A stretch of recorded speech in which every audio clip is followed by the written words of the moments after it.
नमस्कार, मी भारती अंडर मध्ये आपण आहोत बेल्ले तमाशा महोत्सवामध्ये. आपल्या सोबत आहेत विजया कदम. नमस्कार. नमस्कार. या क्षेत्राकडे तुम्ही कसं काय वळला?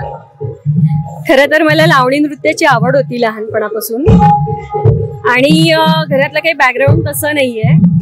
नॉर्मली मी भरतनाट्यम शिकायला सुरुवात केली आणि 10वीत असताना 10वी झाल्यानंतर सुरेखा पुणेकरांचे प्रोग्राम सुरू झाले होते प्रभात चॅनेलला. तर ते बघून इतकं आकर्षण वाटत होतं ना की असं वाटायला लागलेलं की अरे यार आपल्याला पण हे जमू शकतं, आपण पण असं काहीतरी करू शकतो. आणि त्यानंतर 12वीची एक्झाम माझी झाल्यानंतर मी माया जाधवांच्या ग्रुपमध्ये जॉईन झाली. मग तेव्हा कृणालच्या VCDच्या माध्यमातून मी घराघरात पोहोचले आणि लावणी त्यांच्या माध्यमातून माझ्या आणखीनच जवळ आली आणि असाच लावणीचा प्रवास माझा सुरू झाला. लावणी संदर्भात काय शिक्षण घेतलंय का करिअर काय केलंय? नाही, काहीच नाही. मुळात मी बेसिकली भरतनाट्यमची डान्सर आहे आणि इतर जे फॉर्म्स आहेत कंटेम्पररी, मुजरा आहे ते वगैरे इतर वेस्टर्नाइज तर ते केलेले होते. मग अशी खरं तर स्टेजवर तुम्हाला पुरस्कार दिला त्यावेळेस सांगितलं तुम्ही भारताच्या बाउंड्रीवर जाऊन अगदी तुमचं नृत्य सादर केलंय, तो अनुभव कसा होता? खूप युनिक अनुभव होता तो. कारण अशा जागेंवर आम्ही गेलो ना की तिथे आपण पैसे खर्च करून सुद्धा जाऊ शकत नाही. देशाची सीमा हा असा भाग आहे की तुम्ही पैसे देऊन पण तिथे जाऊ शकत नाही. तर तिथे कलेने नेलं आणि विशेष म्हणजे लावणी कलेने नेलं तर त्याचा मला जास्त आनंद झाला. कारण परफॉर्म करताना इथे भारत आहे आणि इथे पाकिस्तान आहे, 2 देशांच्या सीमेवर मी करते तेव्हा असं खूप मन भरून येतं. कारण आपल्या देशाचा झेंडा तिथे आपल्या समोर फडफडत असतो, ते वेगळं असतं.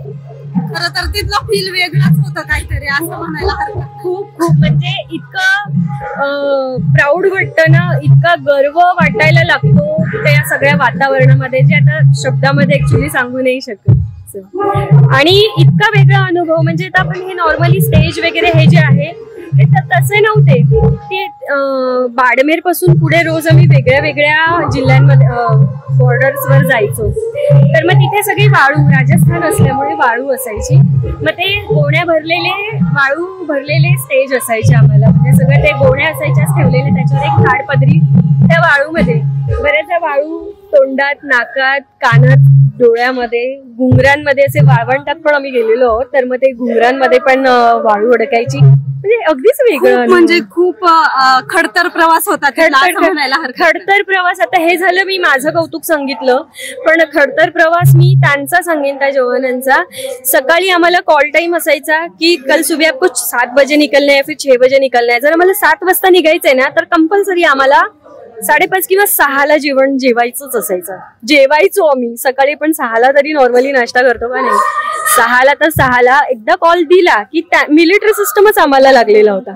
6ला आम्ही जेवायचो, 7ला प्रवास सुरू. त्यांच्या दिलेल्या वेळेतच सगळ्या गोष्टी, त्यांचा प्रोटोकॉल करणं. मिलिटरी सिस्टीमचा अनुभव देखील तुम्ही घेतलाय? हो, आजोबा स्वतः मिलिटरीमध्ये आहेत, दोन्ही, आईचे वडील, वडिलांचे वडील. त्यामुळे तिथेही मला एक क्रेज आहे. त्यामुळे तो अनुभव माझ्यासाठी आणखीन जास्त होता की कारण घरामधले आजोबांच्या नंतर कोणी गेले नाहीयेत. माझा चुलत भाऊ फक्त मिलिटरीमध्ये गेलाय. मला इच्छा असून मी जाऊ नाही शकली, पण मी माझ्या कलेच्या माध्यमातून मी तिथपर्यंत पोहोचले. बाउंड्रीवर जवानांचं लाईफ कसं होतं? इतकं खडतर लाईफ ते जगतात ना, खरंच त्यांना मानाचा मुजरा आहे. कारण त्यांच्यामुळे आज आपण इथे सुरक्षित आहोत. हे सगळं वैभव आपण अनुभवतोय. तिथे गेल्यानंतर असं वाटलं की इतकं निधड्या छातीने हे लोक जगतात. कितीही वाजता उठायचं, कधी झोपायचं नाही. आणि वाळवंटासारख्या ठिकाणी म्हणजे तिथे वावरणं तर आणखीन कठीण. कारण तिथे ना पाण्याचा पण इतका तुटवडा आहे. 5व्या दिवशी मी जेव्हा 5व्या बॉर्डरवर गेली ना तर तिथे लिटरली खारट पाणी होतं. तिथे येणारं जे पाणी होतं ते खारट होतं आणि ते इतकं होतं ना की मला असं वाटलं की मी समुद्राच्या पाण्यात आले की काय.